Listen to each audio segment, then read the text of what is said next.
Bem, pessoal, então vamos iniciar a nossa aula, né? O nosso tema de hoje nós iremos abordar sobre as mordidas cruzadas.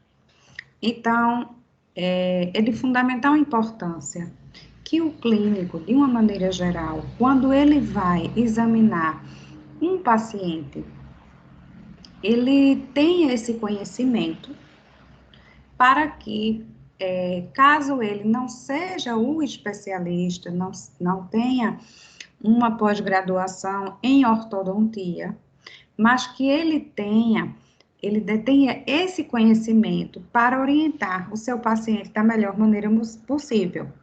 E para isso é interessante que ele saiba identificar e saiba diagnosticar, né? A presença de mordidas, a presença de mordidas cruzadas, a presença da mordida aberta, da sobremordida, que são os temas que nós iremos abordar hoje, né? E saiba orientar os responsáveis para que procurem um profissional, né, especializado na área, a fim de que inicie um tratamento ortodôntico. Tá? Então, nós vamos falar sobre as mordidas cruzadas. Então, entende-se por mordida cruzada posterior, que a gente pode usar como sigla MCP, né?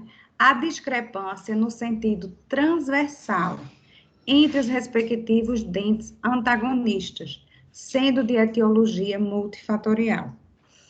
Então, é interessante que vocês saibam que a causa das mordidas cruzadas, ela não existe apenas um fator que é responsável, né? E sim, vários fatores podem levar a uma mordida cruzada.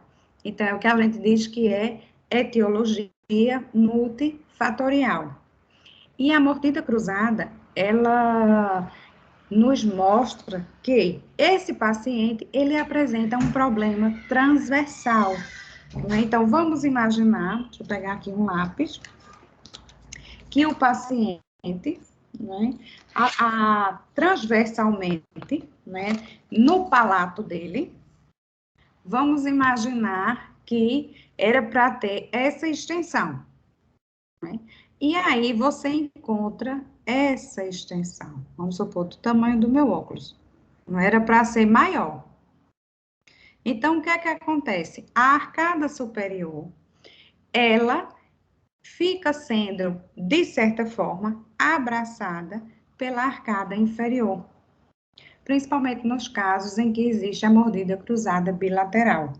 Ou seja, a largura, no sentido transversal, ela não é adequada, ela não está suficiente para que haja uma oclusão satisfatória. Então, aqui, ó, a mordida cruzada posterior refere-se a um desafio morfológico, onde ocorre uma inversão dos contatos oclusais, né? Como eu falei, é como se os dentes inferiores, eles abraçassem os dentes superiores.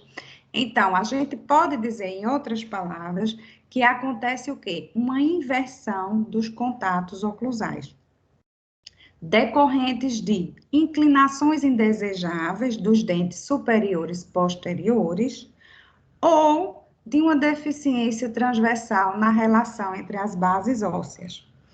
Isso quem fala é o professor Renato, né, Renato Almeida e colaboradores. Ele faz referência nesses aspectos em seu livro, né, onde ele fala da ortodontia preventiva, né, e a interceptiva. Aí ele diz, é mito ou é realidade? Então, muitos aspectos que ele aborda, não é, dentro do seu livro, ele faz referências, né, com relação à mordida cruzada. Então, essa mordida cruzada, ela pode se caracterizar ou pelo posicionamento desses elementos dentários, ao invés dos elementos dentários estarem bem posicionados, não é, de uma posiçãozinha adequada, eles apresentam o quê? Uma inclinação, né? Eles encontram-se mais inclinados. ou esses elementos dentários, eles estão bem posicionados na estrutura óssea, porém, existe o quê? Existe um problema transversal. Então, essas diferenças é que nós identificamos e diagnosticamos no momento que nós fazemos o exame clínico do paciente. Então, tudo isso que a Almeida falou é decorrente de quê? Ou a inclinação indesejada, ou é uma deficiência transversal de bases ósseas. Vários estudos, epidemiológicos foram realizados, em crianças, em estudantes, e aí percebeu que existe uma variação, com relação à mordida cruzada posterior, em um estudo que foi realizado num determinado período, se encontrou uma determinada porcentagem, e anos depois, outro estudo foi realizado, e aí a gente vê que a variação dos resultados encontrados, elas ficam o quê? Abaixo de 20%. Entre 13,3% a 18,20%. Esses foram os valores que foram encontrados nas pesquisas. E a origem? O que é que origina essas mordidas cruzadas? Quando nós estudamos sobre classificação das maloclusões, nós vimos características existentes nos pacientes que apresentavam maloclusões em classe 1, classe 2 e classe 3. E a gente sempre fazia aquela referência, pode existir uma mordida cruzada ou não, não é verdade? Então, aqui, etiologia, fatores genéticos, maloclusões em classe 1, que vocês já sabem como é a relação dos molares, em classe 2 e em classe 3. E os fatores ambientais, Então, o paciente pode ter respiração bucal, pode ter as amígdalas hipertróficas, que a gente diz que são aquelas amígdalas que são bastante volumosas, aquelas amígdalas que têm um volume acima das características de normalidade, então tem uma hipertrofia, hábitos bucais que o paciente apresenta, quer dizer, hábitos bucais que a gente diz deletérios, que são insalubres, que não fazem bem ao paciente, como o hábito de sucção de dedo, de sucção de chupeta, e traumas com interferências oclusais, também fazem parte dessas etiologias. Então, entram cáries proximais, extração prematura de dentes descidos, inclusive nós já tivemos aula, sobre mantenedores e recuperadores de espaço, e aí nós vimos as consequências da perda precoce dos dentes descidos.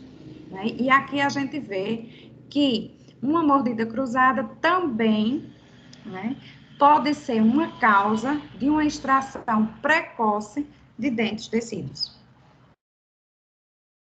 Então, existe maior prevalência de mordida cruzada posterior em crianças que possuem hábito de sucção.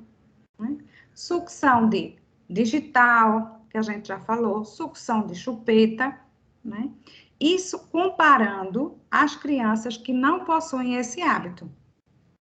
Então, ele diz assim, existe uma maior prevalência de mordida cruzada posterior em crianças que possuem hábitos de sucção digital ou utilizam chupeta, em relação às que não usam, bem como em respiradores bucais.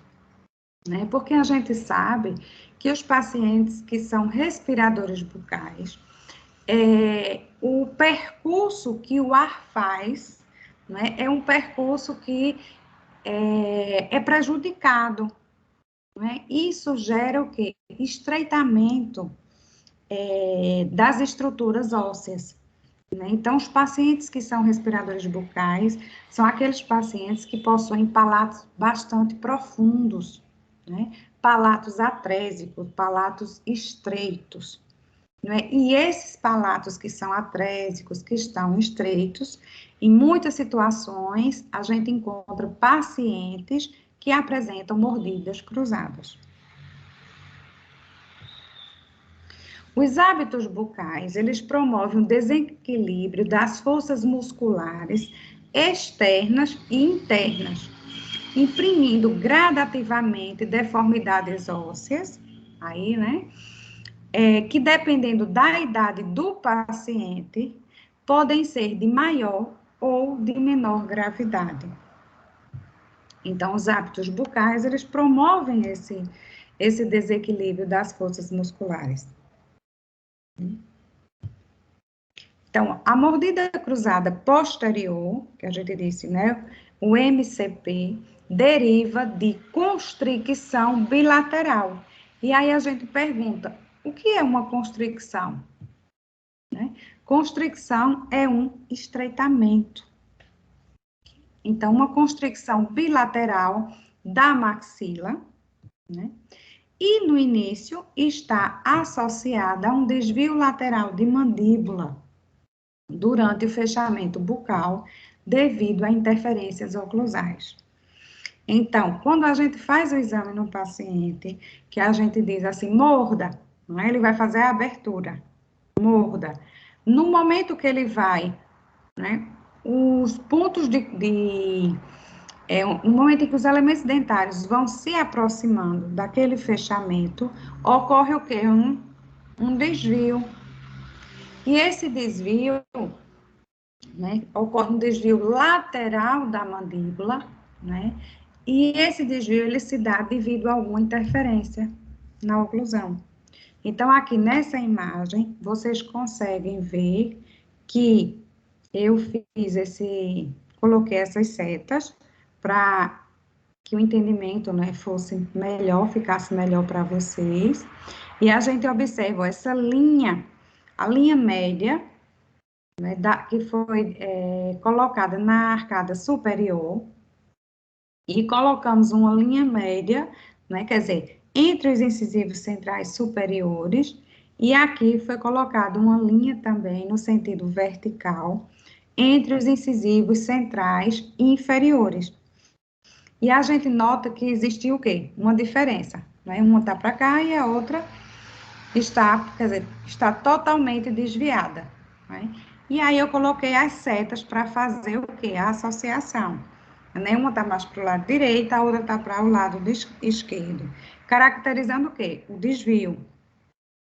E aqui, ao lado, né, nessa imagem da parte inferior direita, a gente vê que essa linha, que foi colocada no sentido vertical, o paciente, a gente observa que existe o quê? Um cruzamento de mordida, né, principalmente nessa região do canino. Os elementos estão o quê? Cruzados. Então, é justamente isso. Quando o paciente ele vai ocluir, que ocorre aquele toque, ele vai e desvia. Okay? Então, isso caracteriza as interferências oclusais. Os contatos prematuros e a interferência oclusal se dá principalmente nos caninos descidos, devido às coroas serem longas, né? A gente vê que as coroas são longas, que as cúspides elas são bastante salientes, né? Que não ocorre um desgaste nessa ponta dessas cúspides, né? Por quê? Porque o processo da mastigação ele encontra-se alterado. Então, os contatos prematuros e a interferência oclusal se dá principalmente nos caninos descidos, devido às coroas serem longas. Então, elas desviam a mandíbula lateralmente durante a mastigação, causando um laterognatismo transitório. Ou seja, por que ele diz que é um laterognatismo transitório? Porque você corrigindo essa mordida cruzada, né, esse laterognatismo ele vai desaparecer. Quer dizer, ele é transitório, ele é como se ele estivesse ali só de passagem. Não é? No momento da correção, esse laterognatismo ele vai deixar de existir. As consequências. Então, efeitos deletérios sobre o crescimento e desenvolvimento dos dentes e dos maxilares. A gente pode dizer, não, mas é uma mordidinha cruzada, na dentição descida, na dentição mista, né? Mas aí, ó, efeitos que causam danos, né, ao crescimento e desenvolvimento dos dentes e dos maxilares. E se essa mordida cruzada, ela não for tratada no momento oportuno, pode ocasionar o quê? Posteriormente, na idade adulta, o paciente sentir dor, sentir ruídos, sentir travamentos na ATM, né? Fora os problemas de maloclusão que ele vai apresentar. Então, as mordidas cruzadas bilaterais, quer dizer, essa mordida cruzada tanto do lado direito quanto do lado esquerdo, dentro alveolares, elas caracterizam-se por uma inclinação lingual dos dentes superiores posteriores. Ou seja, os dentes superiores posteriores, eles encontram-se mais posicionados para a lingual, né?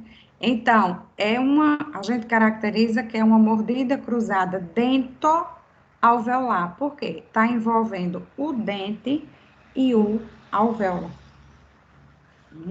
Então, aqui vocês veem aqui a imagem, né, dessa inclinação desses elementos dentários, né? Eles estão mais inclinadinhos, né, na arcada superior. E aí, quanto aos quadrantes, pode ser, vocês dizem assim, que é uma mordida cruzada unilateral, porque apenas um lado está cruzado.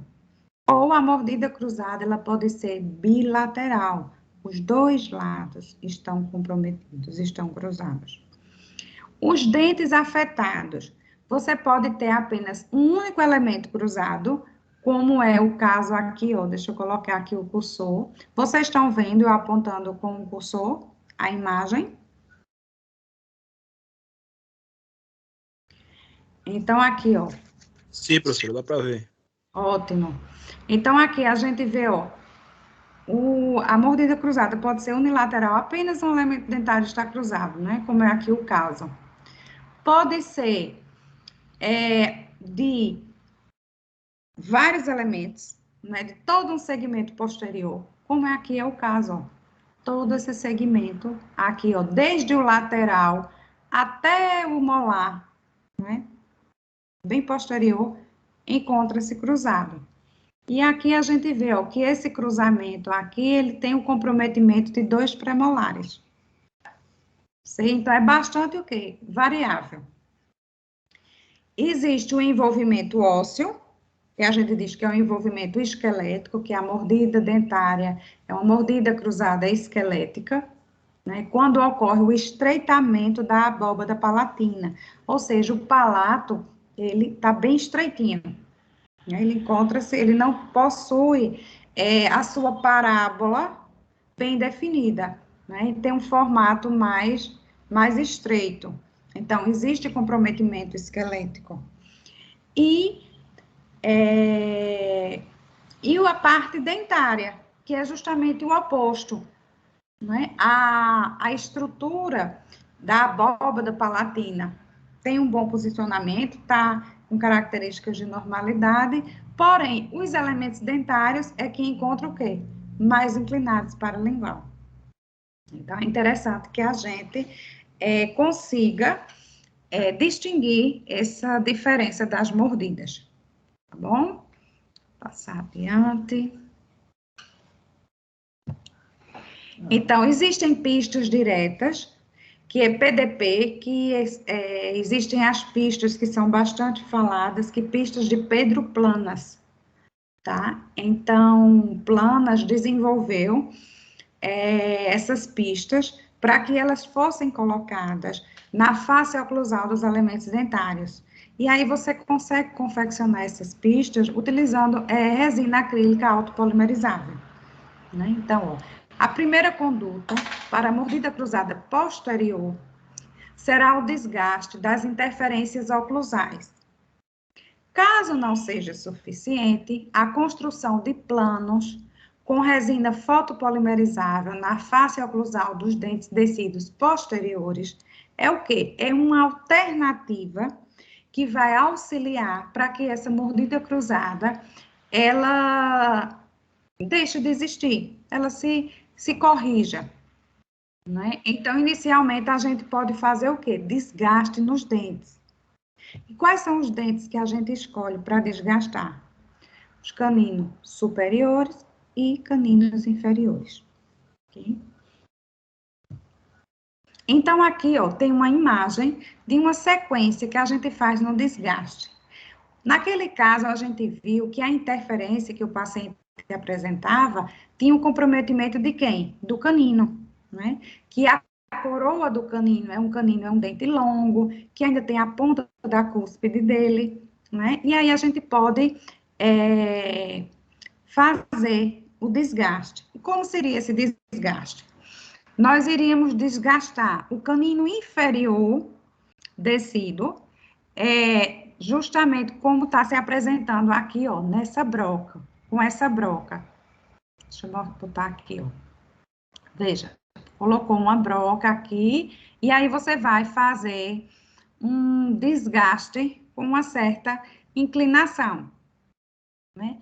Nessa parte distal do canino inferior, no canino inferior, seja ele direito ou esquerdo, e no superior, você vai fazer esse desgaste na mesial. Quer dizer, aqui você desgastou nessa região e aqui você vem e desgasta nessa outra. Que é justamente para quando o paciente for ocluir, eles não hajam o quê? O travamento dos caninos.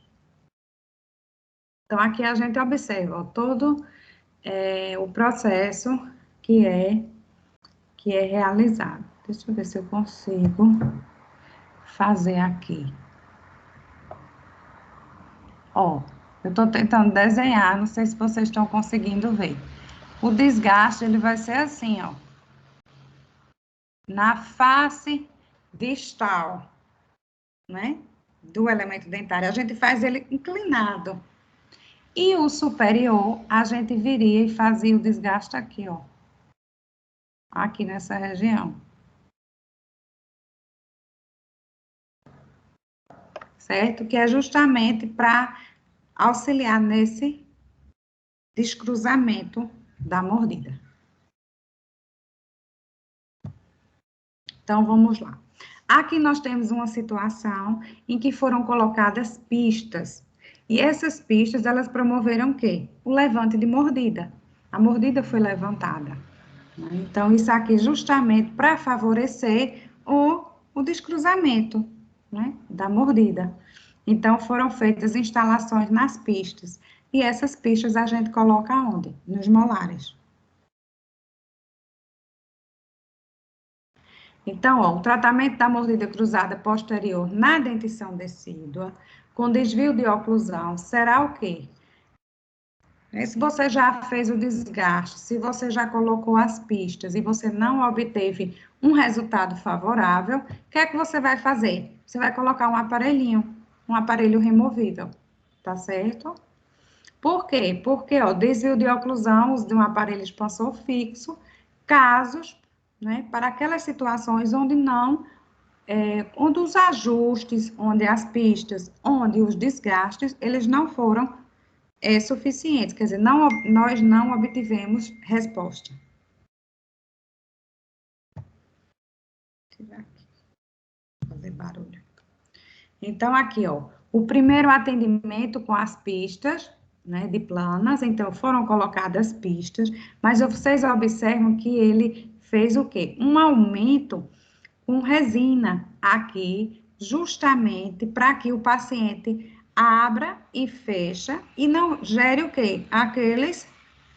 Aquele laterognatismo, né? Então, foram colocadas essas resinas. Então, aqui, ó, justamente para auxiliar no processo, né, no descruzamento dessa mordida.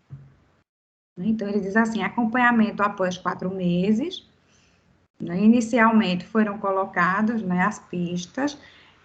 Na letra B, teve um acompanhamento após os 4 meses. C, após 1 ano, né, e após 2 anos. Então, foi bastante o quê? Bastante favorável.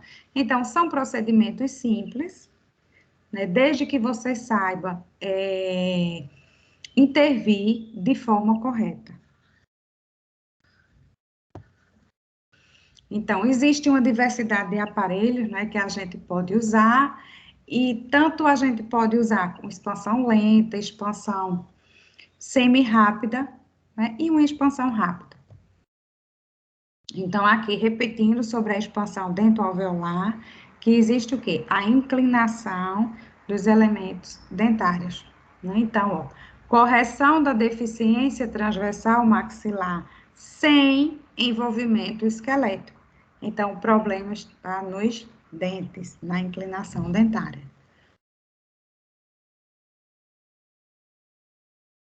Então, aquilo que nós já falamos, essa questão da mordida cruzada pode ser na dentição descida, na dentição mista, na dentição permanente. Pode ser unilateral ou pode ser bilateral. E aqui eu trouxe vários modelos de aparelhos que são utilizados para corrigir essas mordidas cruzadas, né? Então, aqui nós temos aparelho ó, com parafuso expansor, né, que a gente vai ativar esse parafuso com uma chave e ele vai promovendo o quê? Um alargamento da arcada do paciente, do palato do paciente. Então, existem vários tipos. Existe aqui, ó, já é encapsulado, né, nos molares, às vezes a mordida é muito cruzada, muito travada, e aí a gente necessita, né, encapsular para promover o quê? O levante dessa mordida. Então, existem vários modelos, né? Esse aqui, ele já não é encapsulado, mas ele tem o parafuso expansor, né? Possui essas molas, que a gente chama molas digitais, que às vezes o dente está cruzado e a gente quer descruzar fazendo a ativação dessas molas. Então, é outro tipo de aparelho também. Aqui, ó, outro tipo de aparelho com parafuso expansor, com grampos de retenção, né, que nós vamos fazer esses grampos de retenção no laboratório. Ai, desculpa. No laboratório. Então, aqui nós temos o grampo de Adams, que nós vamos fazer. Inclusive, eu já fiz o agendamento da nossa aula, tá? Da nossa próxima aula prática, já está agendado. E eu já recebi hoje a confirmação. Está tudo ok. Depois eu vou passar a data para vocês. Então, aqui nós temos os grampos de Adams, temos grampos de retenção, também aqui nesse segmento. Né? Temos o parafuso expansor, temos molas digitais. E aqui temos também um arco que fica posicionado na face vestibular dos elementos dentários. Então, aqui é outro tipo de parafuso que você pode fazer uma expansão rápida, né? Nós vimos que você pode fazer uma expansão lenta, uma expansão semi-rápida e uma expansão rápida. Então, esse tipo de parafuso a gente usa nas expansões rápidas. Temos também casos em que a gente pode fazer a expansão na arcada inferior, mas sempre lembrando que na arcada inferior a gente só faz expansão dentoalveolar. Tá?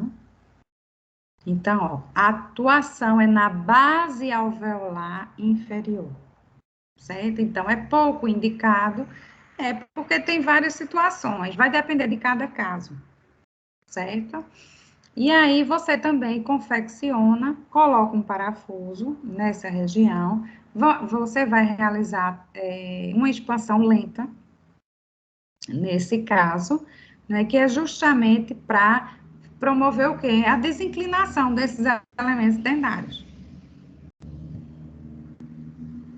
Existe também a barra transpalatina, que às vezes tem situações que os elementos dentários, eles estão um pouco cruzados, e a gente pode fazer uso também dessa barra transpalatina, ativando aqui, ó, essa região central, né, onde nós temos essa alça, né, ou esse looping, que a gente chama, onde a gente fazendo a ativação nessa parte central, ela vai promover um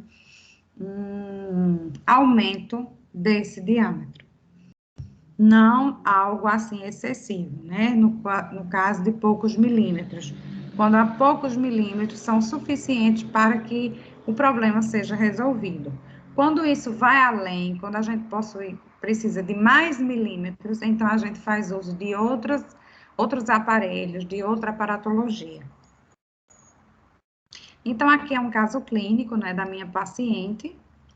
Quando a paciente chegou, ela apresentava apinhamentos, né? Eu a recebi nessa situação, tá? A gente não tinha espaço suficiente para que houvesse a erupção dos incisivos laterais. Então, necessitava fazer uma expansão lenta, né? Por quê? Porque ela tinha inclinações dentárias e também tinha o quê? Ausência de espaço para a erupção dos incisivos laterais. E aí nós colocamos aqui uma vista, né? Uma vista oclusal, que a gente diz, veja, totalmente sem espaço para os incisivos laterais. Ela ainda teve uma perda precoce de um molar, né? Então, a gente também já tinha aquela preocupação de manter aquele espaço para que o sucessor, quando ele viesse, né, tivesse condições de ficar no arco da melhor forma possível. E ela também tinha ausência de espaço, né? Faltava espaço na arcada inferior para a erupção dos seus caninos. Vocês observam que aqui, ó, central, lateral e primeiro molar descido. Então, nós colocamos um aparelho, né, um aparelho removível, fizemos a expansão lenta, né, veja que o aparelhozinho dela tinha o parafuso expansor, tinha as molas digitais, porque eu queria vestibularizar aqueles elementos dentários, e aí ela foi e fez uso desse aparelho por alguns meses. Então, após a gente ter tido um ganho de espaço, né, eu montei, né, eu fiz colagem de bractes na paciente, né, esses elementos dentários, eles estavam muito aquém da oclusão, né, e aí a gente precisava trazer esses elementos dentários, então nós fizemos um processo extrusivo nesses dentes, e, posteriormente a esse processo, nós deixamos a paciente nessa situação. Né? Você veja que os bractes estão colados já nos 4 incisivos, né? Que aquele incisivo que se encontrava altamente distante, a gente pode dizer assim, da oclusão, nós conseguimos extruir e ele começou a ser inserido, né, no aparelho ortodôntico. E aqui na arcada inferior, incisivo central, lateral e canino. E aí nós também conseguimos encontrar espaço para os caninos permanentes. Então, mas o pontapé inicial se deu com os aparelhinhos, com as placas, né, removíveis. O segundo caso foi esse paciente, né, que eu também fiz uma expansão lenta, que a expansão lenta a gente tanto pode usar aqueles aparelhos removíveis com os parafusos, como a gente pode fazer uso de aparelhos que fiquem cimentados, né, na cavidade bucal. E aí, como esse paciente, ele era, assim, pouco disciplinado, nós fizemos a opção de instalar um quadrihélice nele. Lembra quando a gente falou, não é, nos exercícios, dos helicoides, tá vendo? Aqui. Então, esse aparelho, ele possui 4 hélices, por isso que ele é chamado de quadrihélice, certo? Porque através dessas hélices é que nós fazemos a ativação do aparelho. O outro, a ativação era feita com o parafuso, né? Com a chave parafuso. Nesse caso, não, a gente faz a ativação nessas hélices, né? Onde existem esses helicoides. E aí nós instalamos esse aparelho no paciente, ele usou durante algum tempo, né? Tivemos alguns ganhos, né? Porém, como o paciente não era disciplinado, nós tivemos que fazer uso de outro meio, né? Também para favorecer essa expansão. Ele tinha o quê? Um palato atrésico e necessitava que a gente expandisse esse palato. Então, aqui nós instalamos aquele quadrihélice que vocês viram e nós colocamos pistas. Veja se vocês observam aqui, ó, tem essa setinha que tem uma coloração um pouco laranja, né, aqui presente. Então, foram pistas que nós colocamos na região dos molares. Na época, eu coloquei uma pista com o material da Dentsply, que é chamado de triade gel. Né? Porém, a gente também, né, esse triade gel, ele é difícil de ser encontrado, não é? Eu lembro que eu comprei no congresso em São Paulo, esse triade gel, e eu notei, assim, excelentes resultados, porque ele não era aquele material extremamente duro, né? A gente notava que, apesar dele funcionar como uma pista, amortecia um pouquinho o impacto da mastigação. E aí também nós colocamos, a gente pode fazer uso do Ortobite, que é um material que a gente encontra, tem acesso a ele facilmente, que é da FGM. Tem da FGM, tem da DFL, né? Só com nomes diferentes. Mas que a função, né? A gente obtém a mesma função. Então, posteriormente, eu senti a necessidade de fazer uma expansão rápida nesse paciente, tá? Então, nós fizemos uso do aparelho Hirax, né, com a ativação do parafuso, e aí nós obtivemos o espaço, a abertura mesmo de diastemas, para que todos os elementos dentários, eles ficassem o quê? Bem posicionados na arcada. Né? Esse paciente, ele tinha uma discrepância que a gente diz negativa, que a gente vai estudar nas nossas próximas aulas. Então, aí eu coloquei o Hirax nele. Aqui, ó, depois eu consegui espaço, aí montei o aparelho fixo. Né? Veja a diferença, né, da arcada do paciente. Aqui a gente observa o canino próximo à erupção, né? Tá uma superfície bastante volumosa. E aí tudo transcorreu direitinho. Veja a situação que nós nos encontrávamos, né? Eu vejo o lateral altamente cruzado, né? Falta de espaço e posteriormente aos aparelhos que nós instalamos nesse paciente. Aqui uma outra situação, né, de um paciente que tem uma mordida aberta, mas aí a gente associou a mordida cruzada, nós associamos grade impedidora de língua, associamos o parafuso expansor, quer dizer, ao mesmo tempo que ia alargando essa arcada, ia descruzando essa mordida, também já ia trabalhando no segmento anterior, né, da mordida aberta anterior. Bem, pessoal, nós temos aqui esse artigo. Vocês acessem no Google, né, para que vocês leiam, que é esse artigo, Mordida Cruzada Posterior, uma classificação mais didática.